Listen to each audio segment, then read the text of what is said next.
Look, truth is, most people who watch this channel want a relationship. Relationships? Yes. Dating?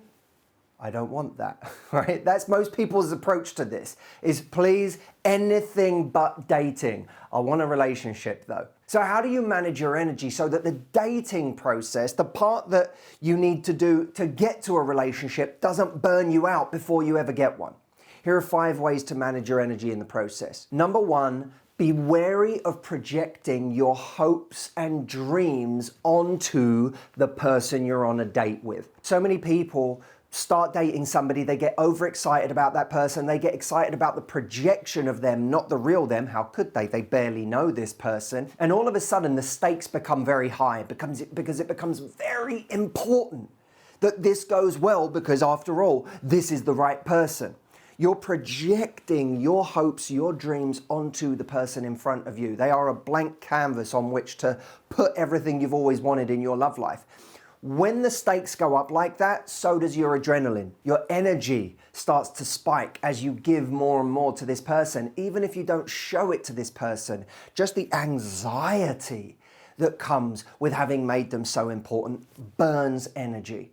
Remember this, getting to know someone, knowing if they're truly right for you, is a slow process. It happens through the accretion of moments and experiences with this person that tell you bit by bit there's someone you could actually construct a relationship with. It's not something that happens overnight. So relax if you're early in the process right now. There's not really anything for you to lose. Number 2, the second way to manage your energy is to not give all of yourself immediately. We do this in one of 2 ways.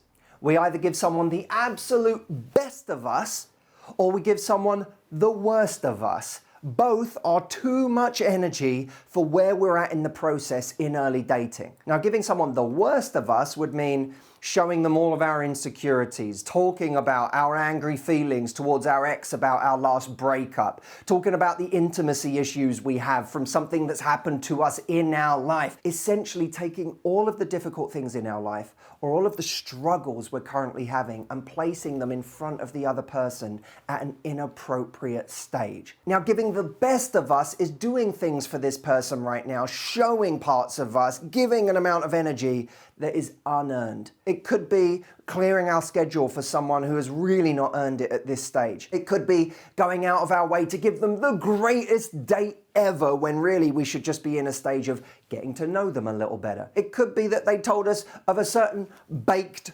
good that they really like, and you show up with the box of them on the next date. Someone said to me once, Matthew, just because you can cook a 5-star gourmet meal, it doesn't mean you should do it for every person who knocks on the door of your house. Someone shouldn't get the best or the worst of you immediately. They should get the appropriate amount for the stage you're in. Do this and you'll have more energy to give to the right person and the right situation when it shows itself to be that. Number 3, don't give more than they are. Mirror the amount of investment you are getting from this person.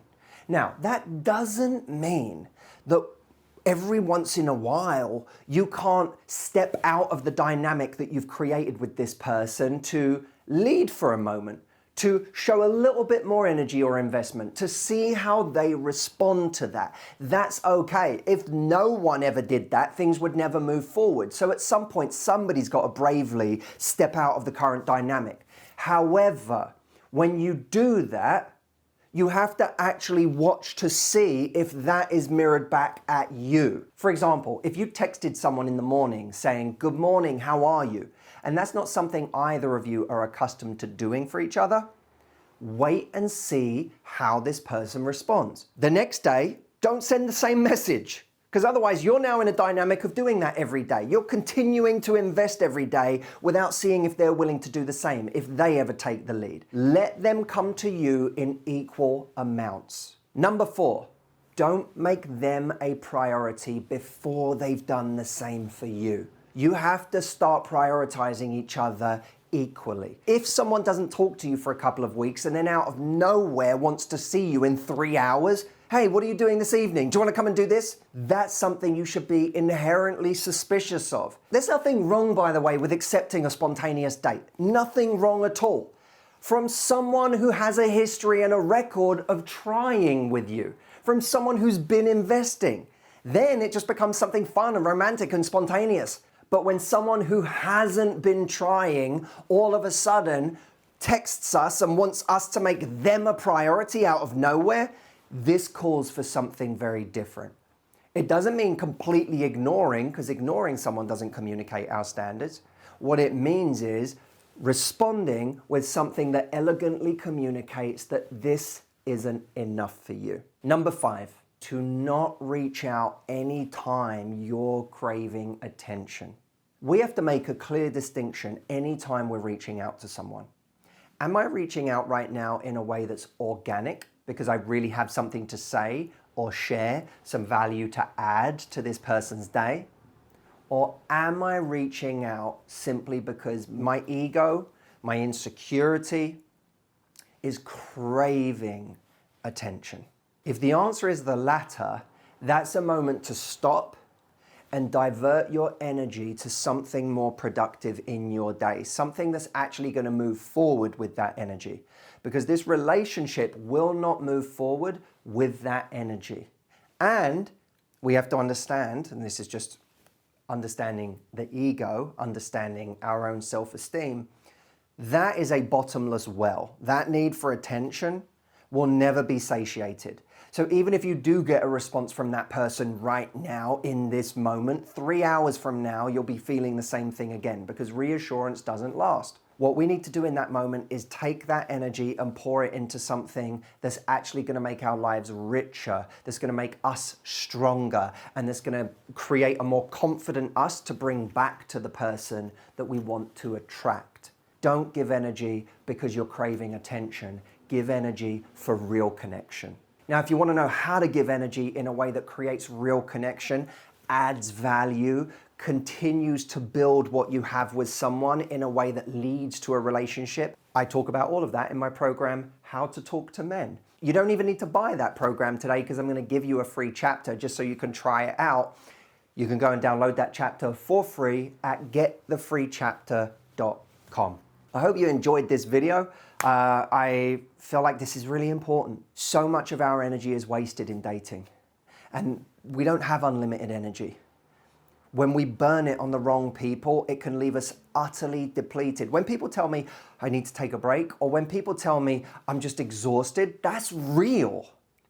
That's real. We can get utterly burnt out. When you've just been dating someone for months or years, giving them your best energy, and they've just become a vacuum for the best parts of you, and they've not been replenishing the well for you, you can come out of that feeling completely taxed and exasperated and burnt out in a way that makes you not want to go anywhere near the dating process for a while. We have to protect ourselves from ever getting to that place. And that's the point of this video. Manage your energy, because you don't have unlimited energy. And when you meet the right person, or the person who has the potential to be the right person in the right relationship, we want to have our best energy to give at that point. Thank you so much for watching. Go get that free chapter at getthefreechapter.com, and I'll see you next week.